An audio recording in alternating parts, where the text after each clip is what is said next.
Boa noite, Lano. Boa noite toda a equipe da TV Conexão. Eu sou Guilherme, advogado. Também atuamos aí em projetos sociais vinculando a um centro espírita aqui em Guanabi. E estamos aqui para responder o que for necessário.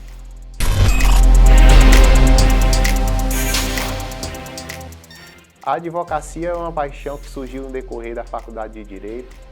Inicialmente não era meu foco, eu tinha vontade de fazer concurso para magistratura, só que no decorrer do dia a dia, principalmente nos estágios, em que pese ter estagiado na justiça, eu via a luta do advogado, via o trabalho do advogado, e isso foi me despertando uma paixão muito grande, e hoje eu tenho esse desejo incansável de querer estar do lado da defesa, de querer estar do lado do balcão, em que busca promover a justiça e busca ser a voz daquelas pessoas que muitas vezes não têm voz.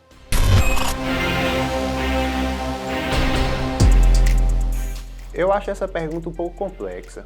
Eu, particularmente, sou favorável a muitas decisões que o STF tem tomado, em que pese serem decisões não muito populares do ponto de vista da opinião pública, mas que visam resguardar de fato o Estado de Direito, o Estado Democrático de Direito e a Constituição. O problema é que o STF ele muitas vezes não mantém coerência em suas decisões.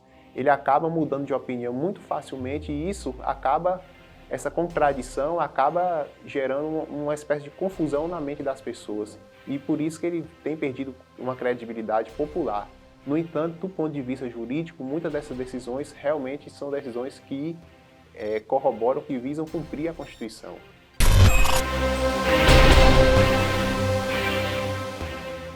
Lano, o que acontece? A rachadinha é uma conduta que é muito comum na atividade política. Acredito eu que em todos os parlamentos, seja municipal, seja a nível federal, ocorre esse crime de rachadinha. Hoje nós estamos vivenciando aí na política uma investigação, principalmente referente à Assembleia Legislativa do Rio de Janeiro, e que envolve o filho do presidente da República, o Flávio Bolsonaro. Hoje já há um processo sobre isso, onde acusa ele de crimes como peculato, como lavagem de dinheiro, e eu acredito que em breve teremos a resposta. O passo inicial tem dado, né? O que cabe agora a gente começar a investigar cada vez mais. É certo que, por se tratar de crime de colarinho branco, ao longo da nossa história, infelizmente, o Brasil é um país que coloca muito pano quente em cima da corrupção. Isso acaba passando muito impune. Mas eu acredito que nós estamos vivenciando agora um momento de mudança. Eu acredito que cada vez mais teremos punição para esse tipo de conduta.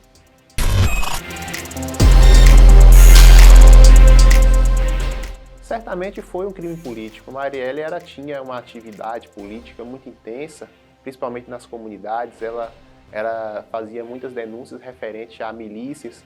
E, infelizmente, hoje o Rio de Janeiro vive uma situação muito complexa com essa divisão entre milícias e narcotráfico, que acaba influenciando muito no cotidiano das pessoas e também na política. Então, eu acredito que sim, foi um crime político. A questão de encontrar a autoria, isso é a dificuldade mesmo da investigação. Certamente foi um crime muito bem planejado e a investigação encontra essas dificuldades, mas torcemos para que seja realmente encontrado os verdadeiros mandantes e que eles sejam punidos.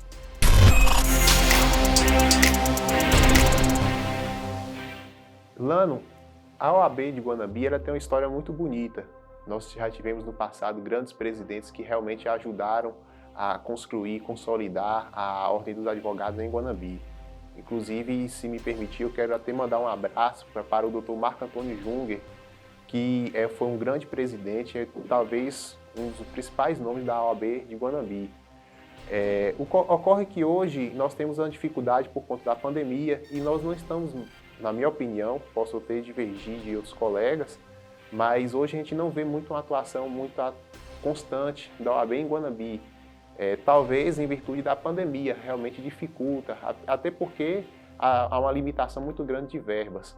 Mas é um órgão importante e que precisa cada vez mais se consolidar, principalmente em defesa dos advogados e em defesa do Estado de Direito.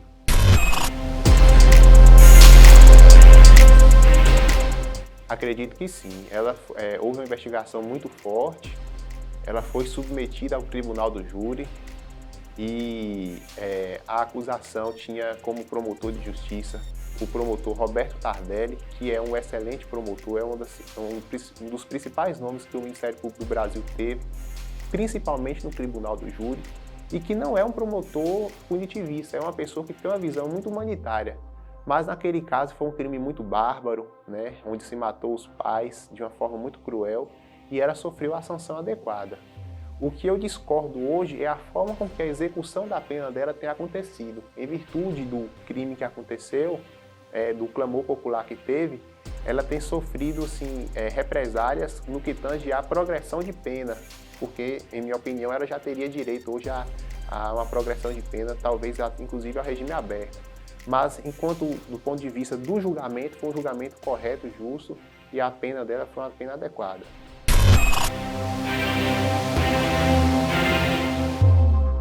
Lano, hoje a advocacia era uma profissão hoje que já tem quase que 1 milhão de advogados no Brasil inteiro.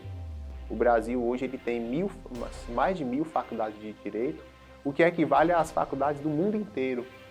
Hoje, a metade das faculdades de direito do mundo se encontram no Brasil. Então, nós temos muitos profissionais. E, diante desse cenário, muitos profissionais acabam passando dificuldades financeiras, dada essa ampla concorrência, e acabam padecendo, infelizmente, na corrupção, que é um mal do ser humano, né? Todos os seres humanos são falhos. E todas as profissões têm os seus maus profissionais.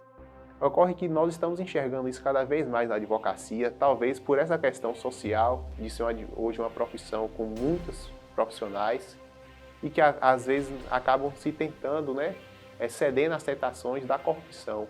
É triste e eu acho que isso acaba prejudicando todos os advogados, principalmente aqueles que querem atuar de maneira correta, e também prejudica o jurisdicionado, a pessoa com quem a advocacia é direcionada, o cliente. Porque uma advocacia corrupta, ela vai sempre causar mal a alguém.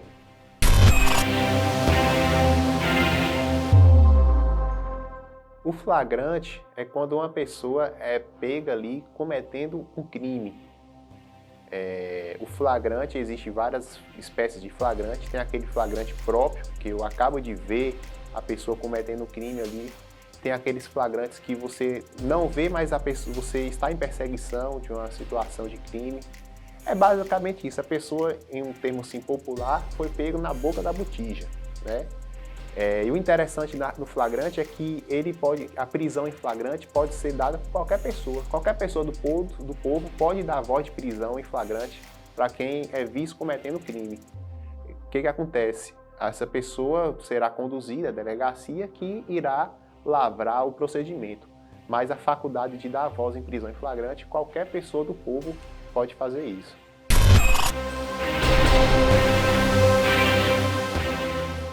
O valor da fiança, ele é de faculdade do delegado ou do juiz.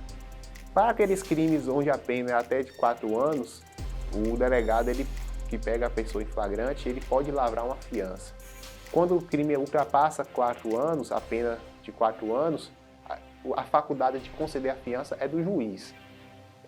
O juiz ou o delegado irá levar em consideração várias questões, como a possibilidade da pessoa de estar pagando aquela fiança, o crime, a capacidade financeira, tudo isso é levado em consideração, mas não existe uma tabela ou um parâmetro para se estabelecer a fiança.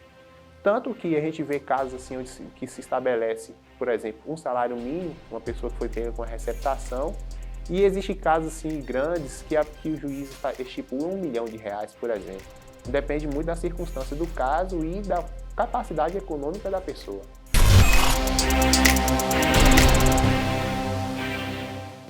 Infelizmente existe, Lano, a corrupção, principalmente envolvendo os agentes públicos que compõem o sistema de justiça, que não é só o judiciário, mas vem o Ministério Público, vem a Polícia Judiciária ou a Polícia Militar. Isso existe. E nós estamos, por exemplo, hoje na Bahia, vivenciando isso com a Operação Faroeste, que tem revelado uma estrutura de corrupção dentro do Tribunal de Justiça do Estado da Bahia, que envolvia milhões, envolvendo terras e muito dinheiro. Então, infelizmente, essa sujeira existe talvez seja a pior das corrupções, porque a corrupção do judiciário, ela protege as outras corrupções. Então é a corrupção mais grave, a corrupção que dói direto na pessoa, no jurisdicionado, e mais difícil de se punir, porque são os atores da justiça, eles têm uma facilidade mais fácil de manobrar e conseguir se escapar. Mas, como eu disse, nós vivenciamos hoje um momento muito interessante na história, principalmente com a ascensão da internet, com as mídias alternativas, onde fica mais fácil a denúncia desses tipos de crime. Tanto é que olha a Operação Faroeste aí hoje, né? Denunciando a estrutura de corrupção no judiciário baiano. Nós temos também investigações no TRT, investigações na Justiça do Rio de Janeiro, há desembargadores presos hoje no Rio de Janeiro, na Bahia, e tudo isso é consequência desse avanço tecnológico que nós estamos vivenciando hoje. Mas, infelizmente, é sim uma corrupção muito corriqueira e muito dura e muito difícil de se combater.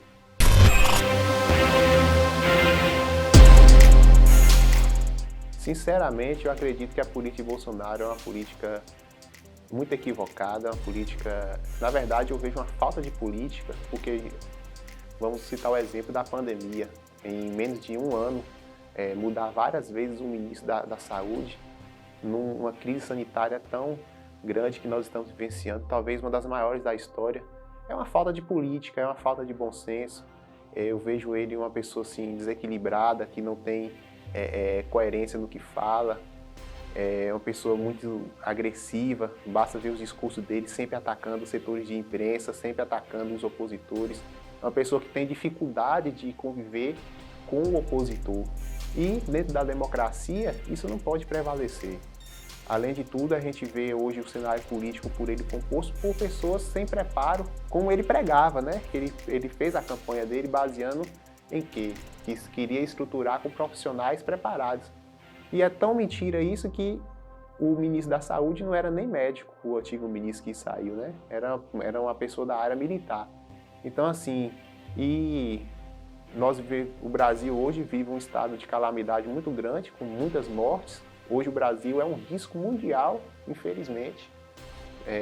Hoje o cenário político internacional hoje já vê o Brasil como um risco por causa dessa política precária na questão da saúde. Agora, justiça seja feita, porque eu não tenho vinculação com ninguém, nem político, partidário. A responsabilidade do que está acontecendo também é dos prefeitos e também dos governadores, que também relaxaram. Na verdade, nessa questão da pandemia, houve irresponsabilidade geral na política.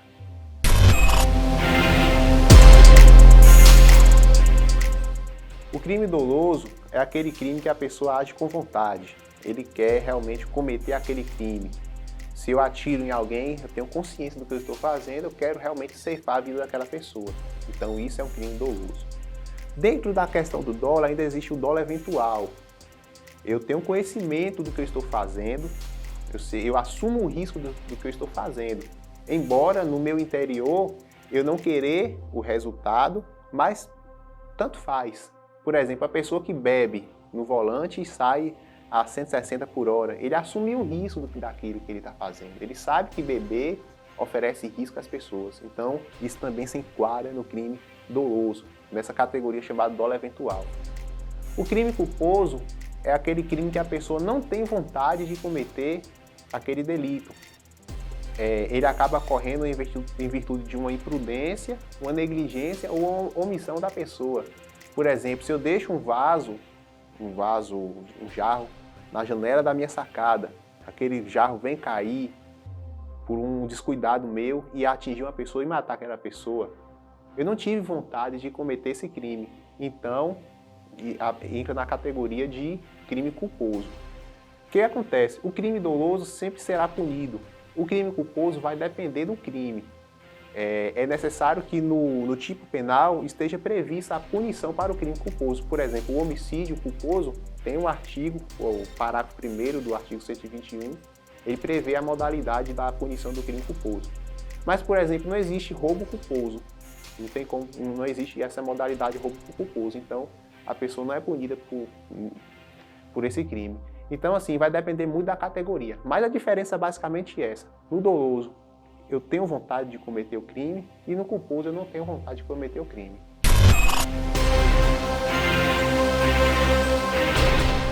Lano, infelizmente, a própria estrutura da justiça é preconceituosa, porque as pessoas ainda não evoluiu a ponto de aceitar o diferente, né?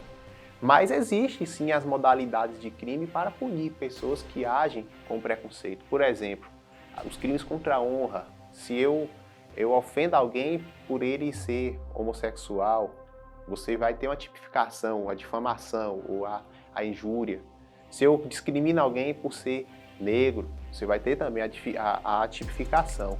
Ocorre que essas penalidades são brandas, então muitas vezes ninguém vai preso por isso, e realmente tem essa dificuldade, até a própria vítima muitas vezes se vê constrangida de procurar a justiça, né? Os crimes contra a mulher, por exemplo, hoje muito se fala da necessidade de instaurar uma delegacia da mulher, porque muitas vezes a mulher chega na delegacia, é atendida por homens, e ela se vê constrangida e os próprios policiais muitas vezes acabam repudiando ou tentando culpar esse processo, né, de culpar a vítima. Então, assim, infelizmente nós temos uma estrutura que é preconceituosa. A prova é que num país de 1 milhão de presos, mais de 90% é negros. Então, por que isso acontece? Será que a estrutura nossa é ou não é racista, preconceituosa? Então, os crimes a previsão dos crimes, a forma de punir esses crimes, essas condutas, tem na lei. Acontece que há uma dificuldade de fazer isso acontecer, por conta dessa própria estrutura, por conta desse processo de vitimização, né? Hoje, uma pessoa que levanta a voz para falar contra o racismo, contra a homofobia, vem aqueles grupos que falam, é mimimi. Então, há uma forma de relativizar, minimizar o problema do outro. E isso não deve acontecer, a gente deve sim discutir isso, nós devemos utilizar esses espaços para refletir, para falar desses problemas. Porque se não for assim, a gente vai empurrar com a barriga e vai ser a vida toda acontecendo esse tipo de problema. E precisamos mudar.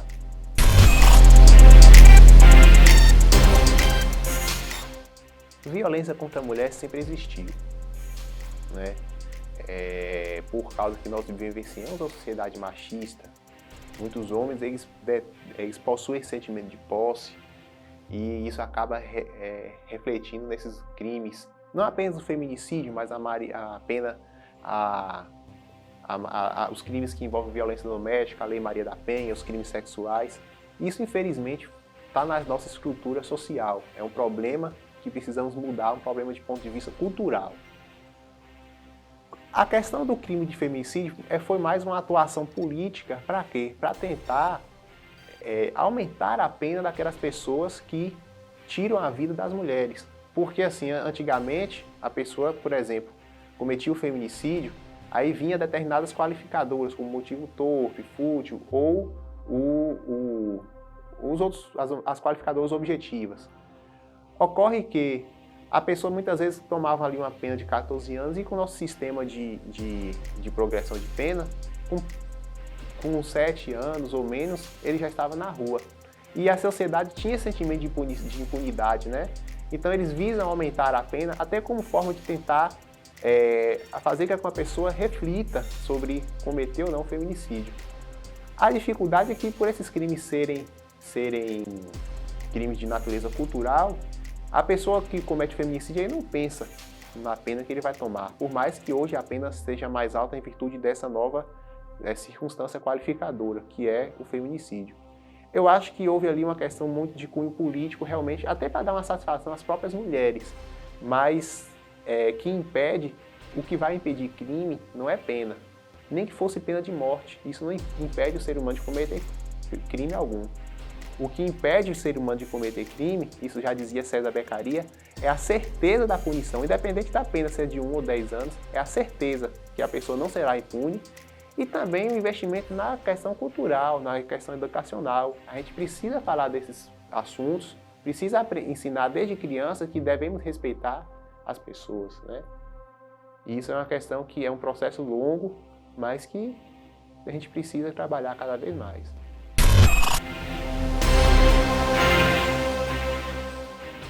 Família é um dos bens mais importantes, né, que a gente tem, pois é o nosso lar, é aqueles que estão do nosso lado, que nos apoiam, que nos estruturam, e é um bem divino.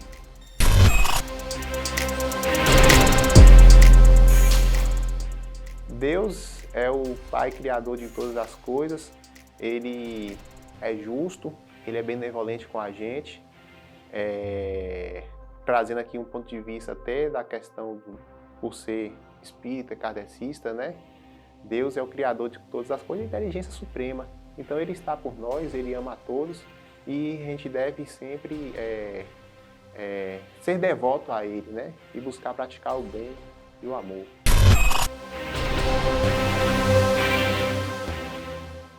A TV Conexão Guanambi é um marco em nossa cidade, no setor de comunicação.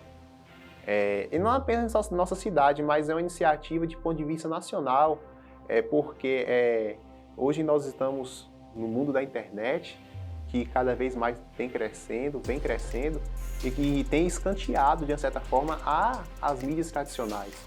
Então a TV Conexão Guanambi é uma ideia inovadora, possui uma grade espetacular, eu acho que tem muito a crescer, eu acho que é bastante promissora e eu acredito que será um marco, já é um marco na nossa cidade e será um marco do ponto de vista nacional, com toda certeza. Eu agradeço muito o convite da TV Conexão do ano, parabenizo toda a equipe, porque a gente vê pessoas esforçadas, pessoas dedicadas a fazer isso acontecer da melhor forma possível.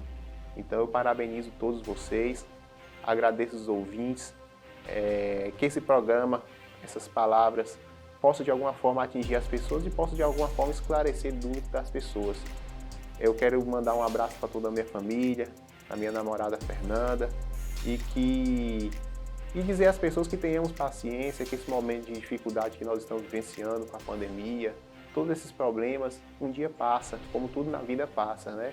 E que a gente possa ter paciência que sairemos dessa melhor. Um abraço a todos.